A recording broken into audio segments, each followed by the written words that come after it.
Antes de começar o assunto sério, vale ressaltar que eu não estou aqui como Cuquinho, o palhaço que vocês conhecem. Eu estou aqui como Michael Bacu, que é um jovem de 20 anos, pronto para falar um assunto sério que ninguém menciona, parece até que ninguém passa.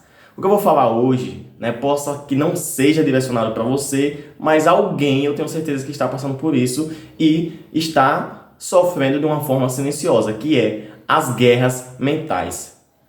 Pô, qual autoridade eu tenho para falar isso? Talvez para você não tanta, e minha opinião não vai mudar em nada na sua vida, mas eu já passei por algumas coisas, né? Como, por exemplo, passei pela separação dos meus pais, que me interferiu bastante na minha adolescência. Passei por alguns... Sofri bullying quando era criança por conta do meu tamanho, por conta da minha dicção, que eu falava tudo errado. Ainda falo um pouquinho, mas treinei pra caramba pra amenizar esse problema, porque me incomodava bastante. Várias outras coisas, né? Problemas atrás de problemas, atrás de problemas, atrás de problemas. E tem uma questão que é muito importante ressaltar. Quando eu decidi servir a Deus de fato, e enquanto todos ao meu redor não estavam servindo, ou servindo de qualquer jeito, começaram as guerras mentais. Não estou falando nem de espirituais. Espirituais a gente sabe que tem, que são aquelas propostas e não sei o que você tem que rejeitar, que você tem que fazer não sei o que. Mas hoje eu não estou aqui para falar das guerras espirituais, eu estou falando da mental. Quando no espiritual, abre aspas, não está acontecendo nada, fecha aspas, mas a sua mente está acontecendo tudo. A sua mente está em um conflito de interesses muito gigantesco. E eu sei que tem alguém passando por isso, apesar de ninguém comentar, então talvez esse vídeo ajude você. Se não te ajudar, mesmo assim, ou você ouve o que eu tenho para falar, ou você sai. Essa introdução foi importante, porque diferencia de quem precisa e quem não precisa. É nóis. Então agora eu vou começar a falar do assunto. Então, quando eu comecei a dizer assim, eu quero ser usado, eu quero ser usado, eu quero ser usado, eu quero ser usado, junta com os problemas antigos que foram superados e ainda deixam algumas marcas, algumas feridas, obviamente falando, ninguém esquece as cicatrizes, você só aprende a conviver e começa a doer um pouco menos. Mas quando junta os fardos que você já carrega hoje com essas cicatrizes, começa a sentir um pouquinho da dor. Eu orei antes de fazer esse vídeo para não falar nada que eu queira, só o que alguém aí do outro lado precise ouvir. Então vamos lá. Então, quando eu comecei a dizer assim, eu quero ser usado por ti e isso, e comecei a buscar, ler a palavra e não sei o que, e querer influenciar na vida de outras pessoas de forma positiva, ressaltando que outras pessoas ao meu redor, como familiares, primos, não sei o que, o meu ciclo todinho não estava fazendo isso, já começa o primeiro ponto, porque você fica perguntando primeiramente se vale a pena. Se vale a pena você abrir mão de tudo para servir, se vale a pena você deixar os prazeres de lado para dedicar uma vida à devoção a Deus, se vale a pena você ser uma referência espiritual para alguém, porque querendo ou não você vai carregar mais peso, querendo ou não você vai ter que abrir mão de tudo para que, você seja um exemplo, querendo ou não, você não pode causar escândalos. E isso no caso, deixa eu ligar aqui a luz, são coisas que você tem que suportar dia após dia. Ah, mas Deus não dá provas maiores do que você não possa suportar. Mas, na maior parte do tempo, você fica com o senso de que, meu irmão, aquela prova ali tá dificultando, eu vou perder. Então você tem que confiar no Senhor. Tem, mas a sua mente está em guerra, está em ataque. E como é que funcionam essas guerras? Como é que funcionam esses ataques? São várias coisas. Pense num debate, um debate mesmo. Você contra uma consciência, talvez um lado puro, tá ligado? Um anjinho, um diabinho, só que é uma coisa mais intensa, mano. E piorou 5 vezes mais depois que eu decidi se tornar um obreiro da igreja, porque é um nível de responsabilidade ainda maior, um nível de exemplo ainda maior. Piorou umas 5 vezes mais. Se já tava difícil, né? Só estou aqui um jovem tentando seguir na presença de Deus. Se já estava difícil, imagine depois que eu decidi me tornar obreiro da igreja. Piorou umas 5 ou mais vezes. Ficou mais intenso. Qualquer momento que eu paro, ou nem preciso parar, a minha mente está em guerra nos últimos tempos. Então vamos lá. Guerras de convicções. Primeiro, isso aqui vale a pena mesmo? Esse resultado vai ser isso aqui mesmo? Não tem outro caminho não? Será que eu estou no caminho certo mesmo? Porque ao mesmo tempo que o certo não traz resultados, eu tenho nas minhas mãos hoje, a oportunidade de fazer o que eu quiser do outro lado e o resultado vai ser certo. Simples assim. E aí, esse diabinho, de um lado, fica falando trilhões de coisas, e o outro anjinho tem que defender as convicções do porquê eu decidi manter esse raciocínio, essa decisão de manter esse posicionamento cristão, de manter esse posicionamento de assumir uma responsabilidade maior, de não sei o quê, de ser um jovem que se posiciona, disso e disso, daquilo outro.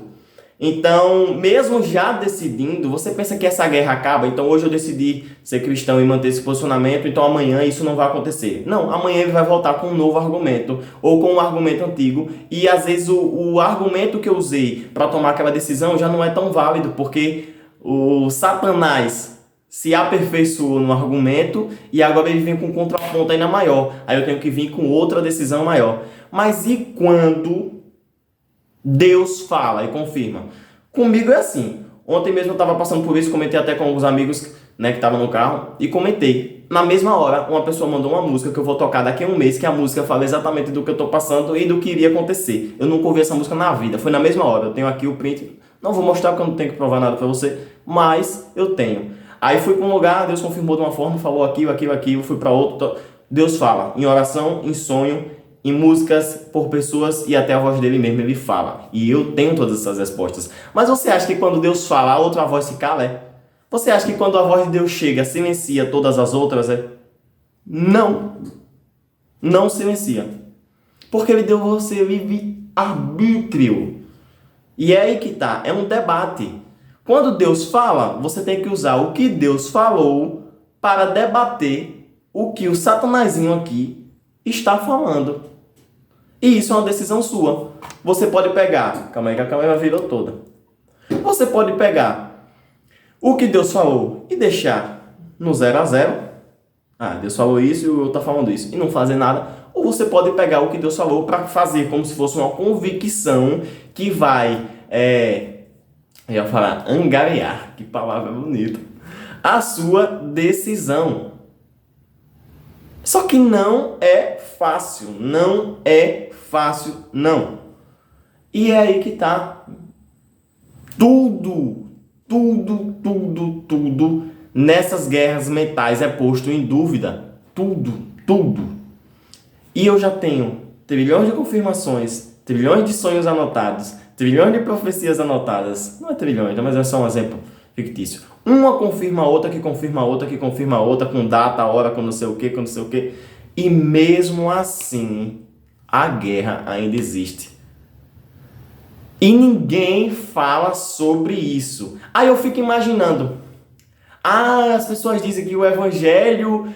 As pessoas acham que é um complemento, que o evangelho é não sei o que o evangelho é não sei o que lá, e que Deus vai chegar na minha vida e vai tirar eu do buraco e vai colocar eu no topo e que não sei o que. Aí eu vou citar aqui só uns exemplos. Daniel, pelo evangelho, foi jogado na cova dos leões. Ezequiel, para passar uma mensagem para o povo, teve que cozinhar com esterco de animal, com fezes de animais e comer na frente da cidade inteira para passar uma mensagem para o povo. E isso porque ele pediu por favorzinho para Deus para que não fosse com fezes humanas, porque a ordem de Deus fosse para que ele fizesse com fezes humanas.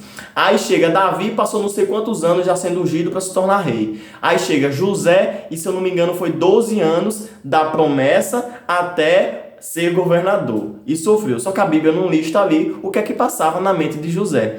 Ezequiel novamente, Deus avisa que vai tirar a esposa dele e ele não ia poder nem chorar, porque ali seria uma mensagem para o povo. Jeremias chorou amargamente mesmo, por conta da dor e das mensagens que ele tinha que transmitir. Oséias teve que casar com uma prostituta para que o povo de Israel entendesse a mensagem, que aquela esposa que ele estava casando era como se fosse a relação de Israel com Deus, né? Que a prostituta se entregava a outros homens e Israel se entregava a outros deuses, a outros prazeres. Aí vem você dizer que o evangelho é sinal de progressão de vida terrena. O evangelho não é sinal de progressão de vida terrena coisa nenhuma. Jesus batia de frente com essas paradas tudinho. O evangelho é sinal de cruz. Sofrimento. Aquele que sofre por amor a mim, esse é digno de mim. Fique feliz quando você sofrer por mim, porque eu sofri também, você está me representando, é o que Jesus diz. Aí a gente acha por A mais B que o evangelho vai pegar a nossa vida do buraco e vai colocar ela no topo. Muitas das vezes você está no topo e regride bastante para que você comece a fazer a vontade de Deus, que era o meu caso. Na minha vida física eu estava no topo, eu estava cada vez aqui terrenamente melhor e conquistando mais coisas, e no nível que eu estava não ia, né? Não vou nem entrar em detalhes disso. E eu fui derrubado porque algumas convicções em mim não estavam corretas. Por mais que eu lesse a Bíblia, por mais que eu me dedicasse cada dia mais a Deus, tinha uma convicção em mim que estava errada e eu achava que era uma coisa normal e que estava certo. Então eu tive que cair para entender aquele processo. E hoje, as guerras mentais continuam e aumentam dia após dia, após dia, após dia. E qual é a esperança? É que vai ter um lugar que não haverá sofrimento, nem choro, nem ranger de dentes, nem nada, e vai ser alegria e felicidade, que é nos céus. E se Deus não quiser me levantar na vida, ainda mais falando de mim que penso pra caramba no futuro, eu tinha plano de 3 meses, de 6 meses, de 1 ano, de 5 anos e de 10 anos. Tudo planejadinho com detalhe. Mas e se Deus não quiser cumprir nada disso? Aí eu vou ter que colocar na minha mente, nesse debate da guerra, de que a minha esperança vai ser um lugar que não tem sofrimento, que vai ser alegria, gozo, prazer, não sei o que, adoração, isso e aquilo outro. Por quê? Porque por amor a Jesus temos que suportar as aflições. Então, eu não sei, isso aqui é uma exposição gigantesca, eu não sei porque eu fiz, mas eu sei que tem alguém que está passando por isso aí e você não está sozinho. Eu, nesse exato momento, estou passando por uma guerra mental dessa. E piorou 5 vezes mais depois que eu assumi uma nova responsabilidade na igreja. Ah, mas é na igreja, não é no mundo. Mas você tem que entender. Alguém pode dizer, você assumiu agora. Você tem que entender que eu já tinha uma responsabilidade espiritual antes. Uma responsabilidade, uma dedicação antes. Agora eu só formalizei. Então as coisas não começaram agora. Intensificaram. Porque a partir do momento que você assume um posicionamento concreto, aí o inimigo, né, que está na sua direita, na sua esquerda, ao derredor, você assumiu concretamente, você expôs essa decisão, então agora se eu lhe derrubar, a exposição da sua queda vai ser maior. Mas, qual é a mensagem aqui? O que é que vem depois? Eu não sei o que vem depois. Só Deus sabe. Esse vídeo não tem conclusão. Aí você pode comentar aqui, não, Deus vai fazer isso, aquilo e aquilo. Eu acredito. Mas e se Ele não fizer?